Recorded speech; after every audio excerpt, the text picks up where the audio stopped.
Salut les brasseurs, j'espère que vous allez bien. Alors aujourd'hui on va parler de votre eau de brassage et plus particulièrement de l'influence que va avoir votre eau de brassage sur le pH de votre mèche pendant l'empâtage. Générique.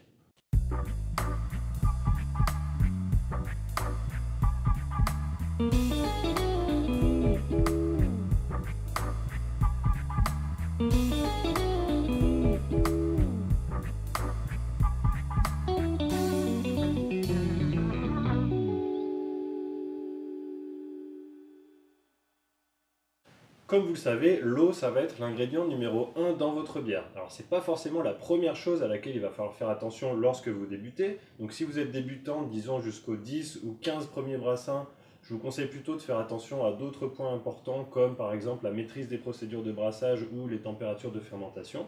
Mais lorsque vous allez progresser et que vous allez devenir plus exigeant sur vos résultats, vous allez pouvoir commencer à regarder ce qui se passe du côté de votre eau de brassage.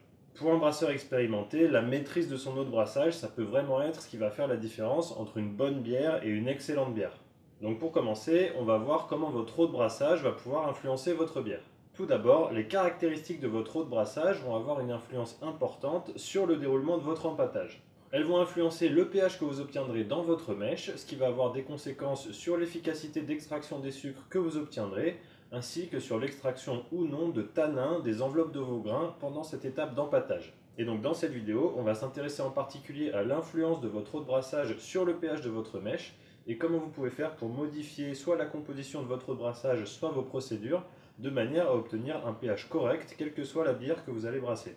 Alors je précise quand même que le premier facteur qui va avoir une influence sur votre efficacité d'extraction des sucres et sur l'extraction ou non de tanins pendant votre empâtage, ça va être vos températures d'empâtage. L'eau de brassage, de par son influence sur le pH que vous obtiendrez dans votre mèche, va également impacter le déroulement de votre empâtage, mais il faut savoir que cet effet va être moindre que celui de vos températures d'empâtage. Donc ce que j'essaye de vous dire, c'est que avant de vous intéresser à votre eau de brassage, commencez d'abord par vous assurer que vous êtes au point au niveau des procédures vous permettant d'obtenir des températures correctes pendant votre empâtage. En particulier, assurez-vous d'être dans le bon intervalle de température pour vos paliers de saccharification et assurez-vous également de ne jamais dépasser les 77 degrés Celsius pendant votre empâtage et pendant votre rinçage, de manière à ne pas extraire des tanins des enveloppes de vos grains. Et donc pour plus de détails sur toutes ces procédures d'empâtage, je vous invite à aller regarder les vidéos que j'ai publiées à ce sujet et auxquelles vous allez pouvoir accéder en cliquant sur le i comme info qui doit s'afficher par ici. Alors un autre moment où votre eau de brassage va avoir une influence sur le déroulement de votre brassin et sur le résultat obtenu, ça va être pendant l'étape d'ébullition. En particulier lorsque vous avez des houblons en train de bouillir avec votre mou dans votre cuve d'ébullition. À ce moment-là, si le pH de votre mou est trop élevé, vous allez commencer à extraire pas mal de tanins de la masse végétale de vos houblons, ce qui va apporter une astringence à votre bière, et ça aura donc pour effet de donner une amertume un petit peu agressive et désagréable à votre bière. Et enfin, votre eau de brassage, à travers les différents sels minéraux qu'elle contient, va fortement influencer le ressenti lors de la dégustation de votre bière. Ces sels minéraux, en mettant plus ou moins en valeur les différentes saveurs et arômes de votre bière, vont influencer le ressenti de la dégustation au même titre que du sel de table va influencer le ressenti lors de la dégustation d'un aliment. Et donc dans la suite de cette vidéo, on va s'intéresser plus particulièrement à l'influence de votre eau de brassage sur le pH de votre mèche pendant l'empâtage, ce qui va être directement lié au pH de votre mou pendant la phase d'ébullition. On n'abordera pas ici l'influence des différents sels minéraux sur le ressenti lors de la dégustation de votre bière, mais on parlera probablement de ce sujet dans une future vidéo. Donc tout d'abord, il va falloir commencer par apprendre à connaître l'eau que vous utilisez pour brasser. Donc si vous brassez avec l'eau du réseau de distribution, c'est-à-dire l'eau du robinet, la première chose que je vous conseille de faire, c'est d'aller consulter un rapport d'analyse de l'eau correspondant à votre secteur. Ce rapport d'analyse de l'eau, vous allez pouvoir vous le procurer soit auprès de votre mairie, soit auprès de l'entreprise qui s'occupe de la distribution de l'eau chez vous. Donc dans mon cas, moi je suis sur Toulouse, j'ai pu obtenir un tel rapport sur le site internet de Veolia. Sur ce rapport d'analyse, vous allez déjà trouver des informations concernant la potabilité de l'eau, donc par exemple la présence ou non de certaines bactéries, la concentration de certains pesticides, etc. Donc c'est pas ça qui va nous intéresser le plus en tant que brasseur. Ce qui va nous intéresser, ça va être la composition en minéraux de cette eau, ce qu'on va appeler son profil de minéraux. Plus particulièrement, en tant que brasseur, on va être intéressé par la concentration de notre eau en ions calcium, magnésium, sodium, carbonate, sulfate et chlorure. Ces concentrations vont en général être exprimées en ppm, parties par million, ce qui va correspondre en fait à des milligrammes par litre. On va aussi regarder le pH de notre eau, mais attention, sachez que le pH de notre eau, ça ne va pas être le premier facteur qui va influencer le pH de notre mèche pendant l'empâtage. Les facteurs qui vont être réellement déterminants pour le pH de notre mèche pendant l'empâtage, ça va être en premier lieu l'alcalinité de l'eau, mais également sa teneur en ions calcium et magnésium. Alors une dernière chose avant de rentrer un petit peu dans les détails techniques, sachez que lorsque vous lisez ce genre de rapport d'analyse de l'eau, en général ce sont des rapports annuels et donc les valeurs que vous allez y trouver, les concentrations en différents minéraux, etc.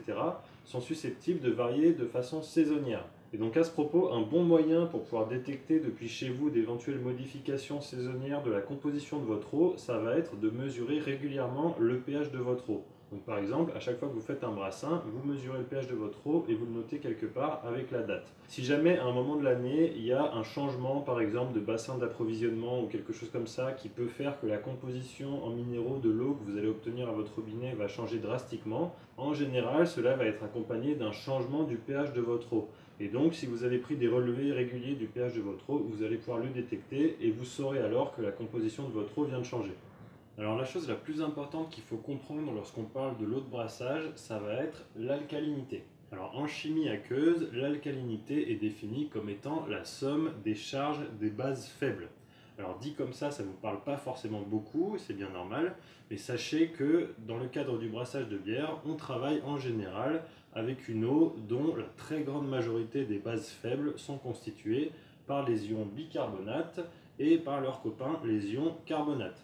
Et si le pH de votre eau se situe entre 4,3 et 8,3, ce qui est généralement le cas, vous pourrez considérer que la très grande majorité de ces bases faibles sont constituées par les ions bicarbonate HCO3-. La valeur de l'alcalinité de l'eau, donc sa teneur en ions bicarbonate, va être une information très importante pour le brasseur, puisqu'on va voir que cette alcalinité va en fait s'opposer à l'acidification de la mèche pendant l'empâtage. Si vous avez une alcalinité trop importante, vous risquez donc d'avoir des pH trop élevés pendant votre empâtage, et inversement, si votre alcalinité est trop faible, vous risquez d'avoir des pH trop bas pendant votre empâtage. En effet, l'acidité d'une solution va être déterminée par sa teneur en ions hydrogène libres, les protons H+. Et vous voyez, d'après cette équation chimique, que les ions bicarbonate HCO3- vont avoir la capacité de capturer un proton H+, pour former de l'acide carbonique, ce qui va empêcher l'acidification de votre solution. C'est ce qu'on appelle le pouvoir tampon de l'alcalinité sur le pH de votre solution. Alors si vous vous êtes procuré un rapport d'analyse de votre eau, vous allez pouvoir calculer son alcalinité en utilisant la formule suivante. Alors vous voyez que cette formule fait intervenir la concentration de votre eau en ions bicarbonate, exprimée en milligrammes par litre, ce qui est équivalent à des ppm ou parties par million. La valeur d'alcalinité que vous obtenez va s'exprimer dans ces mêmes unités, mais attention, il s'agit ici d'une alcalinité équivalent CaCO3. Alors à quoi correspond cette alcalinité équivalent CaCO3 ? Donc c'est en fait une convention qu'on utilise communément en chimie aqueuse. Et donc cette valeur d'alcalinité équivalent CaCO3 que vous allez obtenir en milligrammes par litre correspond en fait au nombre de milligrammes de carbonate de calcium, donc CaCO3, qu'il aurait fallu rajouter à de l'eau pure pour obtenir la même alcalinité, la même concentration en ions bicarbonate dans votre eau. Et donc cette convention vient tout simplement du fait que dans la nature, les ions carbonate sont apportés à l'eau par dissolution de carbonate de calcium, CaCO3, également appelé calcaire. Alors une fois que vous aurez calculé votre alcalinité, vous allez également regarder dans votre rapport d'analyse de l'eau les concentrations de votre eau en ions calcium et magnésium, et à partir de toutes ces informations, vous allez pouvoir estimer de façon grossière le pH de votre mèche pendant l'empâtage. Alors cette estimation, elle correspond en fait au pH que vous obtiendriez dans votre mèche pendant l'empâtage si vous utilisiez uniquement du malt de base, type Pilsner ou Pale Malt. Mais on va voir que c'est quand même une information intéressante qui va nous être très utile. Donc pour obtenir cette estimation du pH de votre mèche, vous allez pouvoir utiliser la formule suivante.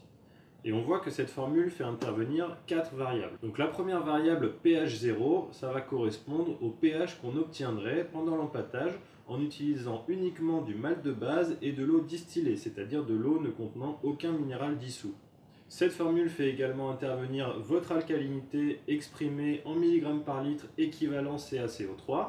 On a également la concentration des ions calcium et la concentration des ions magnésium, ces deux concentrations étant exprimées en milligrammes par litre. La valeur de pH que vous obtenez avec cette formule va correspondre au pH de votre mèche à température ambiante. Et je vous rappelle que le pH de votre mèche va varier avec la température. On estime en général que le pH de votre mèche à température ambiante est inférieur d'environ 0,3 points de pH au pH de votre mèche à température d'empâtage. Donc comme je vous le disais, cette valeur de pH, c'est une valeur indicative qui correspond à ce que vous obtiendriez si vous utilisiez uniquement du malt de base type Pilsner ou Pale Malt. Vous n'obtiendrez probablement pas exactement la même valeur de pH pendant vos empâtages, notamment parce que certains malts vont avoir tendance à abaisser naturellement le pH de la mèche. En règle générale, plus le malt a une couleur foncée, plus il va avoir tendance à acidifier votre mèche. Néanmoins, cette estimation du pH de votre mèche pendant l'empâtage qu'on peut obtenir avec la formule que je viens de vous donner apporte quand même une information intéressante et on va voir comment l'utiliser par la suite. Donc je vous rappelle que pendant l'empâtage, on veut avoir un pH de notre mèche compris entre 5,4 et 5,8 à température ambiante, ce qui correspond à un pH compris entre 5,1 et 5,5 à température d'empâtage. Donc si par exemple avec la formule précédente vous obtenez une estimation de pH inférieure à 5,4, vous voyez que le pH de votre mèche risque d'être trop bas pendant l'empâtage, en particulier si vous utilisez en plus de votre malt de base des malts foncés qui vont avoir tendance à acidifier encore davantage votre mèche. Si au contraire avec la formule précédente vous obtenez une estimation de pH supérieure à 5,8, vous voyez que vous risquez d'obtenir un pH trop élevé pendant votre empâtage, notamment si vous brassez des bières relativement claires dans lesquelles vous n'avez pas utilisé de malt de spécialité foncé qui pourrait abaisser le pH de votre mèche. Cette estimation de pH obtenue avec la formule précédente va donc vous donner une idée du type de bière que vous pouvez brasser en utilisant votre eau telle qu'elle sans modifier sa composition en minéraux. Donc si vous obtenez des pH plutôt faibles, vous aurez tendance à vouloir brasser des bières plutôt claires, et si vous obtenez des pH plutôt élevés, vous pourrez brasser des bières plus foncées. Et on va maintenant parler de quand et comment vous allez pouvoir modifier votre eau de brassage de manière à pouvoir brasser toutes les bières que vous voulez. Donc il s'agit ici d'ajuster la composition de notre eau de brassage de manière à obtenir un pH correct dans notre mèche pendant notre empâtage, c'est-à-dire un pH compris entre 5,4 et 5,8 à température ambiante, soit un pH compris entre 5,1 et 5,5 à température d'empâtage. Pour savoir si vous allez devoir utiliser les techniques que je vais vous présenter par la suite pour ajuster le pH de votre mèche, vous pouvez tout d'abord utiliser la formule que je vous ai donnée précédemment pour estimer grossièrement le pH de votre mèche pendant l'empâtage.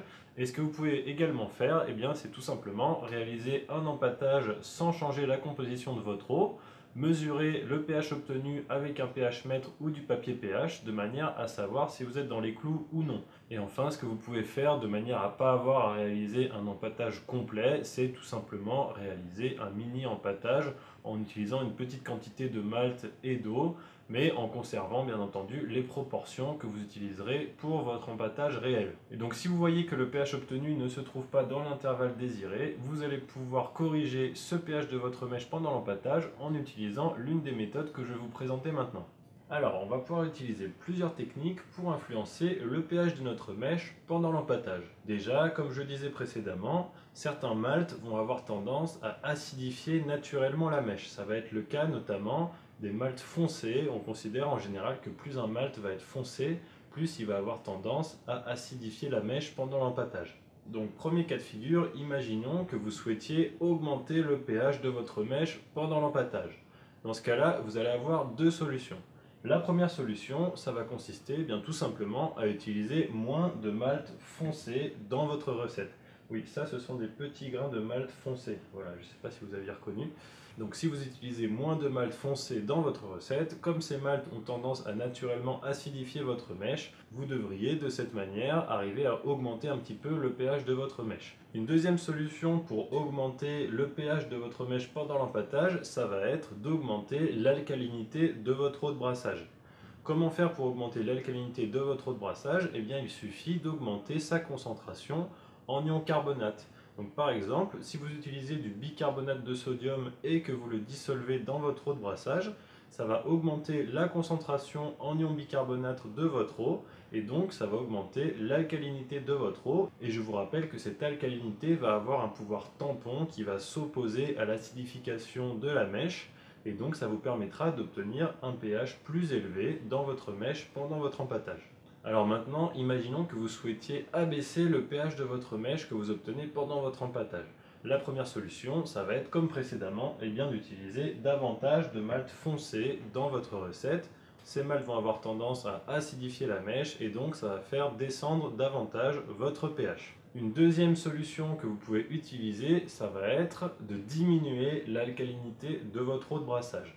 Donc pour ça, il y a deux solutions possibles. La première solution, ça va consister à diminuer l'alcalinité de votre eau de brassage par ébullition. En faisant bouillir votre eau de brassage et en l'aérant, vous allez promouvoir une réaction chimique entre les ions calcium et les ions carbonate qu'elle contient.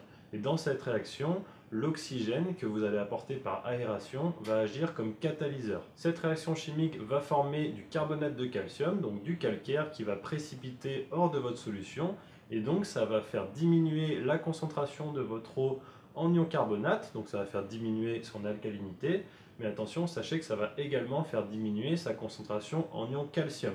Alors comme cette réaction chimique fait intervenir les ions calcium présents dans votre eau, ça ne va pas vous permettre d'abaisser votre alcalinité de manière illimitée. Ça va fonctionner uniquement tant qu'il y aura des ions calcium disponibles dans votre eau pour participer à cette réaction chimique. Par conséquent, si vous avez une eau de brassage qui contient à l'origine assez peu d'ions calcium, par exemple une concentration inférieure à 50 ppm en ion calcium, cette technique ne va pas être idéale pour abaisser l'alcalinité de votre eau. Une autre manière d'abaisser l'alcalinité de votre eau de brassage pour faire descendre le pH de votre mèche pendant l'empâtage, ça va être tout simplement de diluer l'eau de brassage que vous allez utiliser pendant l'empâtage avec de l'eau distillée, c'est-à-dire de l'eau ne contenant aucun minéral dissous.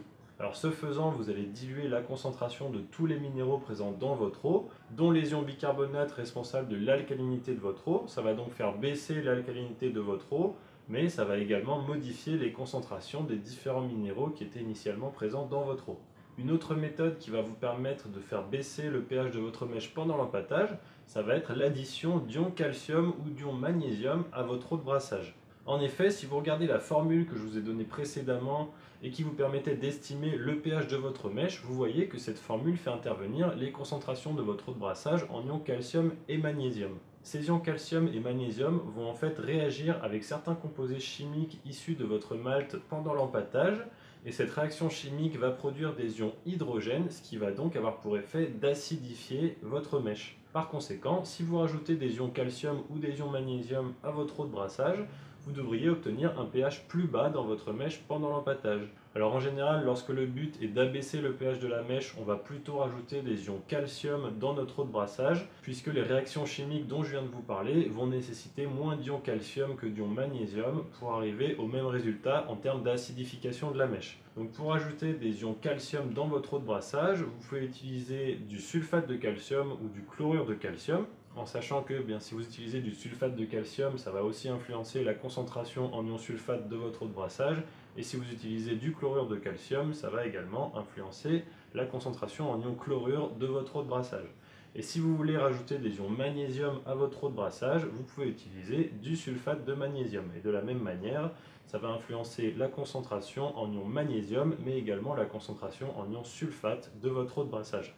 Et enfin, une dernière manière d'acidifier votre mèche pour obtenir un pH correct pendant l'empâtage, ça va être tout simplement de rajouter de l'acide dans votre eau de brassage. Donc pour cela, deux possibilités.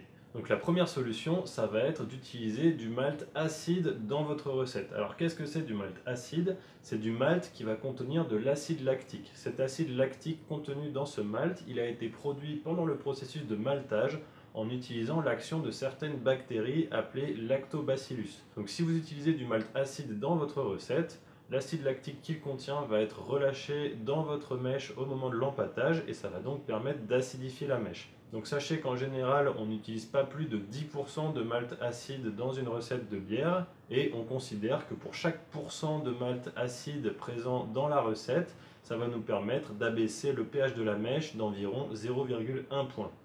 Et donc la deuxième solution que vous pouvez utiliser, c'est tout simplement d'ajouter directement de l'acide dans votre eau de brassage. Donc les acides qu'on va utiliser en brassage de bière, ça va être préférentiellement l'acide lactique, l'acide sulfurique, l'acide chlorhydrique et l'acide phosphorique. Alors sachez simplement que si vous utilisez de l'acide phosphorique, il va réagir avec les ions calcium présents dans votre eau de brassage. Donc ça va modifier un petit peu le profil de minéraux de votre eau. Voilà, et surtout si vous utilisez des acides, faites bien attention lorsque vous les manipulez, utilisez toujours des gants et des lunettes de protection, et surtout ne versez jamais de l'eau dans de l'acide, versez toujours de l'acide dans de l'eau. Et de manière générale, lorsque vous rajoutez des produits chimiques dans votre eau de brassage, que ce soit des acides ou des minéraux ou quoi que ce soit, utilisez toujours des produits destinés à une utilisation alimentaire, bien entendu.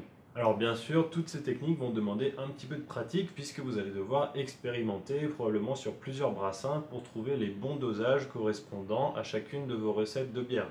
Mais si ça vous dérange d'expérimenter sur un brassin complet, vous pouvez tout simplement réaliser vos expériences sur des mini-empâtages en utilisant tout simplement des toutes petites quantités de malt et d'eau, mais en respectant toujours les proportions que vous utiliseriez pour votre empâtage réel. Et donc si vous modifiez le profil de minéraux de votre eau ou que vous y ajoutez de l'acide, vous pouvez faire cela soit en amont de votre empâtage au moment où vous préparez vos quantités d'eau de brassage, soit directement dans la cuve d'empâtage pendant votre empâtage, de préférence au début bien entendu. Donc l'avantage de faire ça directement dans votre cuve d'empâtage, c'est que vous allez pouvoir mesurer en temps réel les évolutions du pH de votre mèche et donc ajuster vos dosages en fonction.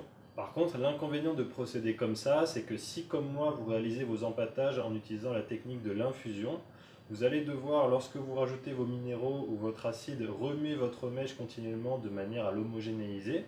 Et pendant ce temps-là, votre cuve d'empâtage va rester ouverte et ça va aboutir à une baisse de la température de votre mèche, ce qui peut être gênant. C'est donc pour cette raison que je fais mes additions de minéraux et d'acide en amont, au moment où je prépare mon eau de brassage, au tout début du brassin.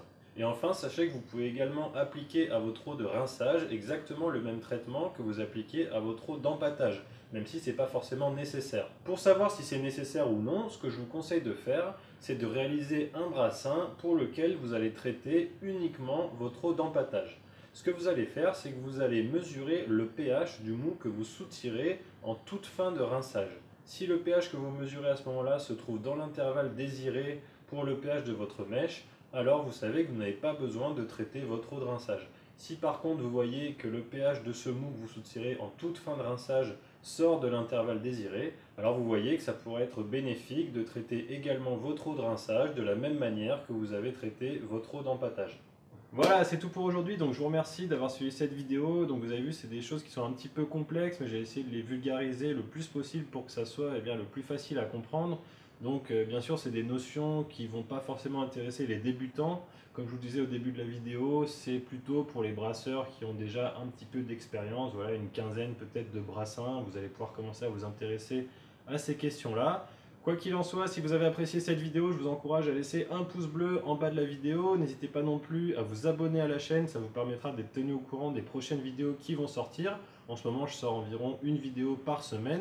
Vous pouvez également partager cette vidéo autour de vous si vous connaissez des gens que ça peut intéresser. Et n'hésitez pas non plus à écrire un commentaire en bas de la vidéo, que ce soit pour discuter entre vous ou pour me poser vos questions. Sur ce, portez-vous bien et je vous dis à très bientôt pour de nouvelles vidéos Bricole Brassicole. Salut!